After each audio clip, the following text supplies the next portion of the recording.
Hi there, it's Audrey.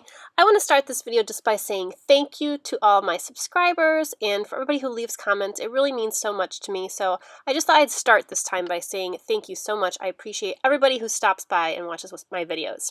So I am guest designing this week for Pink Paislee, and I have some layouts up on their blog. And the theme this week is spring break.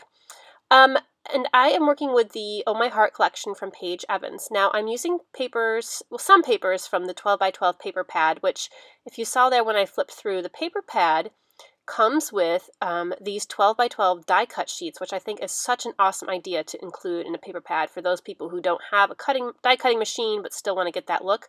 There are some included right in the paper pack for you. And also, a lot of times 12 by 12 paper pads, like the papers are a little bit thinner, but these are pretty thick papers. They're not as thick as the double-sided ones, but they're pretty thick, and they're just, you know, a good quality of paper. So I have picked out a piece of background paper to kind of go with my photo. I love the kind of watercolory look of that green paper, and I put some gesso on it, and I'm kind of going bold here with this dark navy color. I first did it and I was like, ugh, I don't know if I like that, but blotting it with the paper towel really helped. And I don't know if you can tell, but I got this really cool effect. Can you see the print there of my paper towel coming out on the mist? Like the circles, I don't know if you can see the little indentations in my paper towel. They were coming out in the mist when I put the paper towel over the top. So I just thought that was so cool. I got to experiment with that a little bit. Anyway, I used some navy Heidi Shine and some bluish, which I can't remember the name. It's an old Mr. Huey's, and then some gold Heidi Swap Color Shine too. So I'm putting blending all these colors together. I thought the gold overlapping the blue would kind of give us a greenish color. So that's what I'm going for. This is a photo of my daughter resting on this turtle statue when we were at Busch Gardens, and she said, "Mommy, take my picture on this turtle." It was kind of cute. So I was kind of going with the greenish. I was thinking of like turtle colors. I don't know, a tortoise color. So that's why I was kind of sticking with the bluish greenish theme. So I took out this little stamp set, and I just thought I would add a couple stamps of this flower stamp to the background, just to add a little bit of interest on the mixed media part there. And I was playing around with the colors. The blue was a little too bright, so I did a couple of the greens, but that one was a little too light. But you can see some of the blue ones, and in the end they kind of all get covered up, but you can see a few of them here and there. And then I just took this little polka dotted stamp, which I guess it's for journaling maybe, but I really love the dots. So I did some kind of charcoal dots, and then I put some red ones there to see in the middle first to see if I was going to like it. I guess, well, it's not really red, it's kind of a pinkish color. So I just did a couple pink dots here and there too. And again, a lot of that gets covered up because I am planning on putting a die cut over it. So I thought it was all a little too much, so I sprayed some white Delusions ink over it to kind of soften it up a little bit, and it definitely did. So this is the 12 by 12 cut that comes in the paper pad. So it comes just like this, and I just tore it out of the paper pad, and I'm not going to use it as it is. I'm not too keen on the frame around the edge, and I think I only wanted to use a portion of the flowers. So I'm cutting out around the edge, and when I'm cutting out around the flowers, I'm trying to, especially around the edge where the flowers touch the edge of the page, to kind of continue the shape of the petals so that it's not just like a straight line.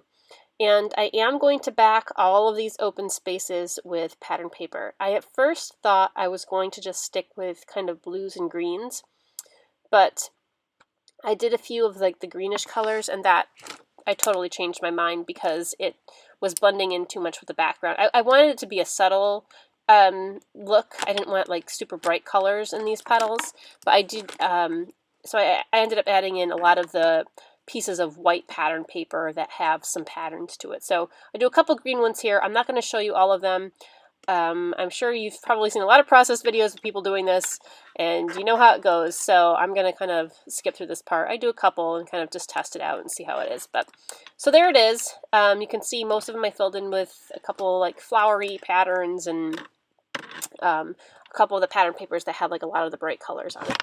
And I have my photo positioned there in kind of the center of that cluster. Now I'm just going to go through and start adding in embellishments, and I'm going through the die cut pack here. And when I go through die cut packs like this, I go through the whole pack and I kind of make a little pile of things I might possibly use, and then I make a pile of things I definitely am not going to use, and I start by narrowing it down that way first, and then I put all the things I'm not going to use right back in the package, and then I kind of work through the other things I have and see what I like where. I was playing around a lot with a lot of these die cut flowers. I was thinking I was going to use a lot of them, and I don't end up using very many. I think because the cut file there, well, I keep saying cut file, it's not a cut file, the cut paper in the background, is pretty busy, and it spoke for itself, and I didn't really need to add a lot of other embellishments with it, because the patterns in the flower petals and just the design of the flowers itself, I thought was just a good design element, and I didn't really need too much more. So this is that dark chipboard piece. I really liked the saying on it, and I thought that it's kind of brownish, and I thought it would go well with my photo, but then I realized when I put the brown kind of chipboard piece on there, it kind of took away from the photo. It was drawing the brown out of the photo, and I thought without the brown on there, and so you see I'm adding more brown pieces thinking that I'm going to kind of balance out this brown. I don't use any brown pieces. I keep the photo dark. I specifically edited that photo, by the way, in Photoshop to be darker and kind of, I don't know, it has a very high contrast to it, so I wanted it to stand out like that from the kind of lighter background, so I specifically edited it that way. So I moved the photo down there for a minute because I thought I kind of liked it down there, and looking at it, now as I'm doing this voiceover, I really do like it down at the bottom there and seeing the entire cut file, but I also like the way I ended up putting it on, so I'm not disappointed with it, but yeah, it's neat to see how, I mean, it's just a total different look if you put the photo down at the bottom, and I'm sure I would have embellished differently too had I left it there.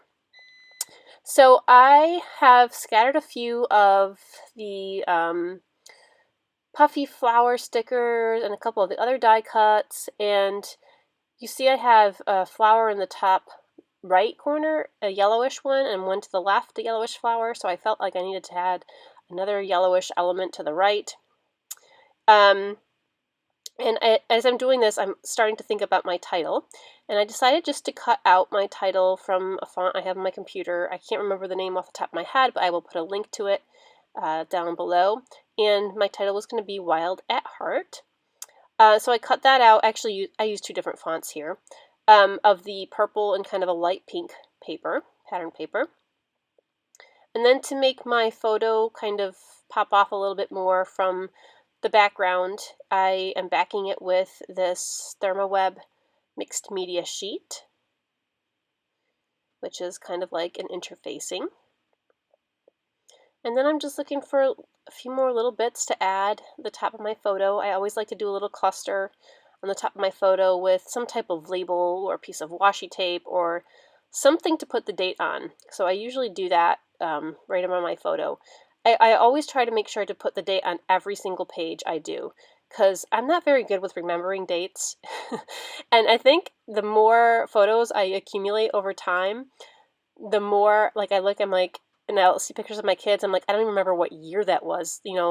I can relatively tell the kind of what month or time of year it is, whether it's fall or winter or summer, but sometimes I don't even know what year it is. I guess that happens, the older you get and the more photos you get. So I added a piece of craft foam to the back of my photo just to make it kind of pop off a little bit more. And I decided to add a little bit of an angle to the photo. And I realized I didn't back the cutout file there with pattern paper where my photo was going to be, so I had to put my photo on there just to make sure I covered up all those circles that didn't have paper behind them. So off camera right now, I keep a little drawer of all these little labels that I use for my dates, and most of them were a printable I got. Gosh, I can't remember where I got it, but it had a whole bunch of different colors. I'll have to look it up and see if I can link it sometime. But anyway, I print them and cut them out on my silhouette. So I have a huge stash, all different colors. So that's where I'm always grabbing it to the top of my screen. I have a little drawer up there.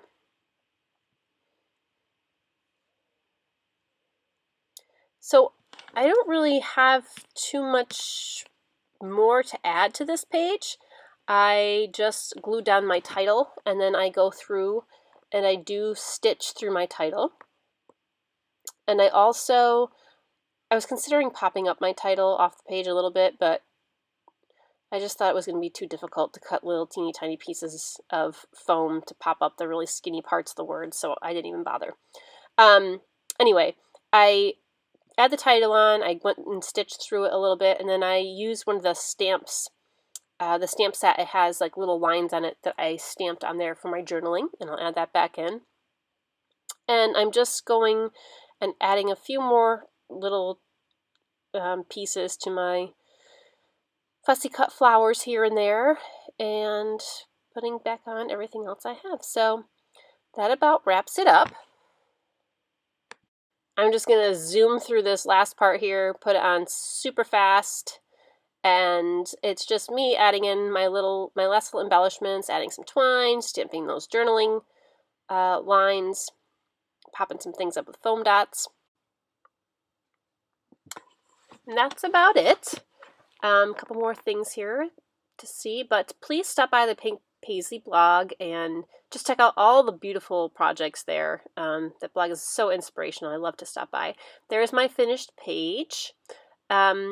Couple close-ups come in here. You can see the stitching close-up and that beautiful die-cut paper in the background. You can see some of the stamping there. So again, thank you so much for stopping by. I really appreciate your support, and stay scrappy, friends. I will see you very soon with another video. Have a good one.